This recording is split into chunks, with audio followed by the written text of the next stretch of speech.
நீங்கள் சொல்கிறத நான் குறைத்து மதிப்பிடவில்லை.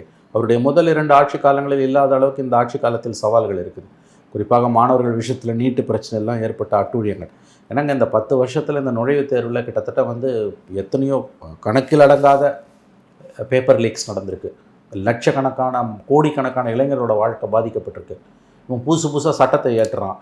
பேப்பரை லீக் பண்ணால் தூக்கு தண்டனை, ஆயுள் தண்டனை. மடத்தனமாக இல்லை, பேப்பர் லீக் பண்ணால் ஆயுள் தண்டனை கொடுப்பியா?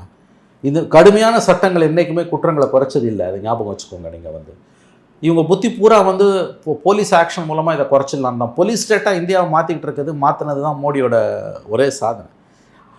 பிரச்சனையோட மூளை வேறு தேடி அவங்க போகிறதே கிடையாதுங்க.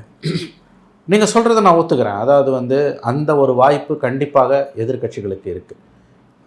பிரச்சனைகள் அதிகமாக மாறிக்கிட்டு இருக்குது. எதிர்க்கட்சிகள் 2 விஷயம். ஒன்று, ஒற்றுமையுடன் இதை முன்னெடுக்கணும். 2வது, இன்னோவேட்டிவாக புதுமையான போராட்ட முறைகளை கையாளணும்.